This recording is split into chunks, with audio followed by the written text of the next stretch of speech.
To be honest with you, what really raises my level of play is when somebody challenges me and tells me I can't do something. Really? I can remember the SEC tournament, you know, when I didn't get SEC Player of the Year this past year, and just that fire. And Coach Summerno, she really played to that. Really? Played it up?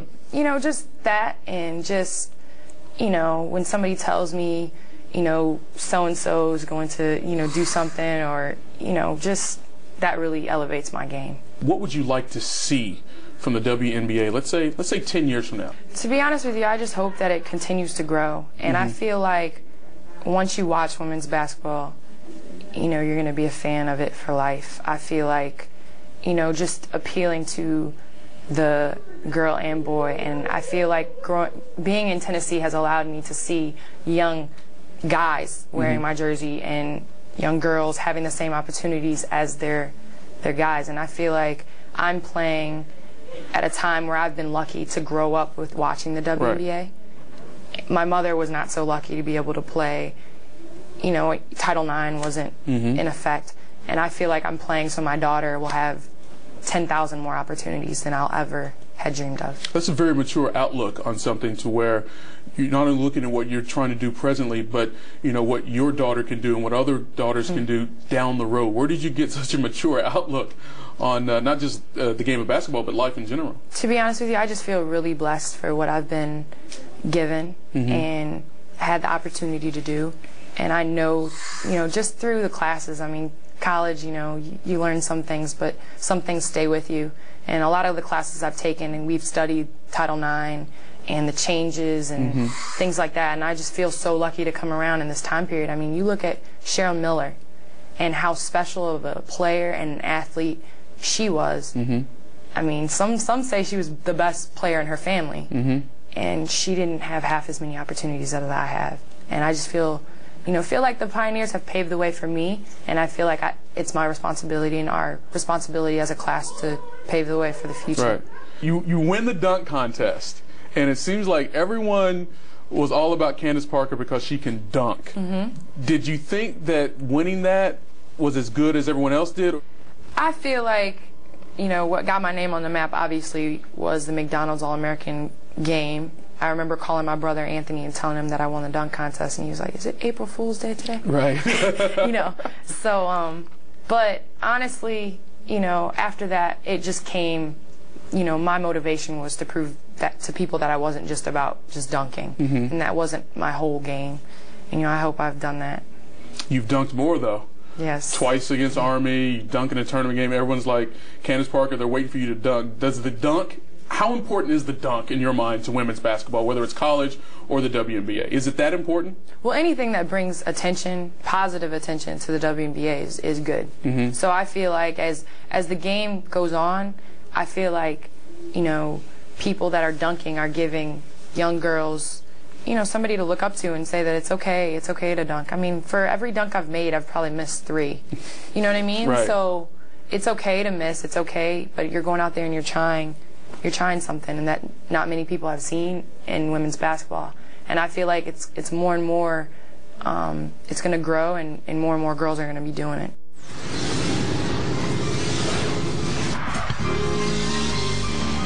People magazine, 100 most beautiful people. I mean, when they first came to you, what was your immediate reaction? Obviously, I was really excited at the opportunity. You know, I had to ask the person again, wait, what? Really? Who called? But, I mean, just the whole experience, you know, photo shoot. It was my first, like, big, real photo shoot with, you know, a makeup artist and hair and wardrobe and all that stuff. So I was really excited about it. Did you feel like a movie star, like a princess? I did, yeah. for a day. For a day, and then I went back to my basketball shorts and hair in a ponytail. You know, I was reading that in People magazine, and it talked about your obsession, your baby hairs.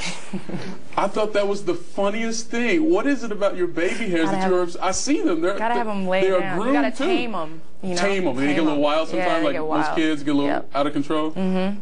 You always had that, or like one day you know what? It's been just my thing. I remember listening at home. We just won the state championship in high school, and WGCI put me on blast. They were like, "Candace, you need to get rid of your baby hair." And I was like, no, I'm going to hold on to that for life, just because of that. For life?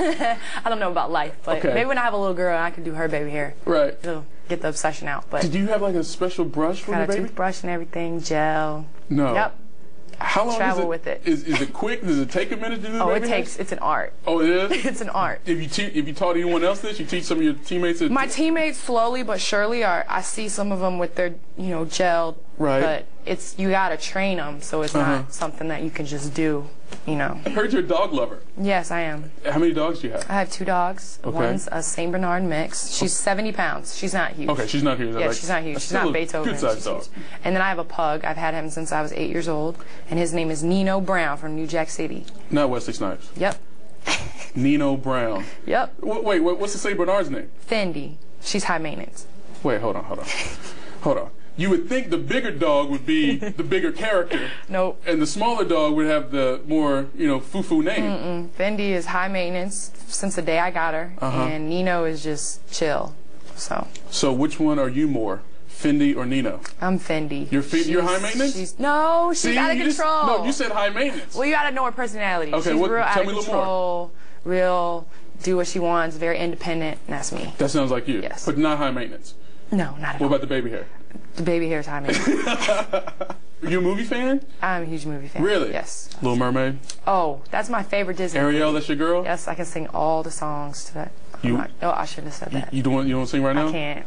I'm not warm. You're not My voice isn't warm. Oh, we can come back. We'll come back. Oh, goodness. I found something that I thought was hysterical. Okay. It seems like more and more when I do these conversations with athletes, I keep finding their names in like hip hop songs. Have you heard the Wu-Tang Clan? I have not heard it. I've not heard it. Have you seen the words? I've heard about it. I haven't heard it. Okay, let me read a few of the words. Okay. And this is Street Life's verse. Okay. You're a starter like Candace Parker. Take flight like Skywalker. Might wolf it on your father. Still the athlete, play of the week. GPA 4.0 and the game's complete. Skin tone, buttercream, all defensive team. Somebody loves this from Candace Parker. When you hear something like that, never heard that, yeah. Think about it. You're growing up, I'm sure like I did, huge hip hop fan. You listen to the songs, and you know the lyrics, and all of a sudden, your name is in one of the songs. That's obviously taken back by it. My grandmother actually told me about it. Your grandma told you? My grandmother told me. I guess one of her friends' grandchildren told her, and so she listened, a little bit. I was like, Grandma, you can't listen to Wu-Tang, But she told me about it and stuff, but I had never heard it. It gets better. Oh, goodness. I'm gonna let you have your own copy. You can take that home with you. Okay. And you can understand how much street wow. life from Wu-Tang is dealing with some Candace Parker. Wow, okay. See? Yep. See, what we're going to do, we'll let the folks at home look it up. The rest of it, Yeah, I don't want to, just look it online. Right, Yeah. because, Sheldon might not really go for that. Yeah, you might Sheldon not go for that. You're right about How that. did someone from Tennessee meet someone from Duke? Yeah, that's a real... It's close in geography, Kinda. but, ACC, SEC, you're not supposed to get down like that. We battle, when it comes time to tournament time. Really? I'm going for Tennessee. He's going for his little Dukies. But we met when I was still in high school on my official visit to Duke. And, we talked a little bit, but it was nothing. But then we just kind of reconnected when I got to college. Right. So. How did this... I'm going to make this comparison. I probably shouldn't, but it's so easy. Is there love in basketball? I mean, how easy is that, right? Everyone says that. But, I mean, obviously, there's an affinity for the game that you both obviously have. Did your relationship at all grow through basketball in terms of that's always something you guys could talk about? Or when you guys are together for the most part, do you even talk about basketball very much?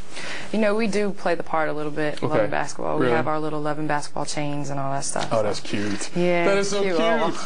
But, obviously we talk about basketball. I mean, it's a huge part of our lives. Right. I'd be lying to you if I didn't say it wasn't.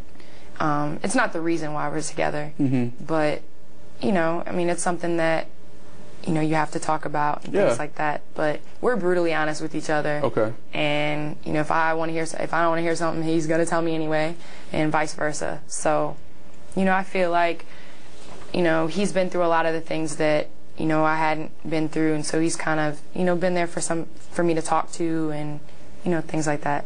I guess, could he help you with your transition from the college game to the professional ranks where, all right, you've played a game, but now it's a business? Have you had those conversations? He really just, you know, sometimes you get ahead of yourself, especially in college, and you start looking towards the future. And he just really emphasized just enjoying the moment, because he said college is some of the best days you'll have in your entire life. And, you know, obviously the next level is a business. And, you know, he's allowed me and showed me the ropes, and, you know, has been there for me to ask questions and run things by him. But he's allowed me to make decisions for myself. Not to put any pressure on you, but I'm sure people have thought about it, or at least said something to you about it.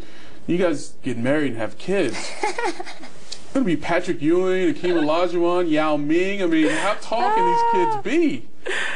Oh, I ask myself that every day. I'm like, you know, my girls might be like 6'8". 6'8". You know what? They're gonna carry themselves like women. They're gonna put their shoulders back, and they're gonna wear stilettos and get their nails done. Well, if they look like their mom and act like their mom, they're gonna be really good kids. Thank you. Candace, it's nice meeting you. Thank you very much. Good luck. I appreciate it.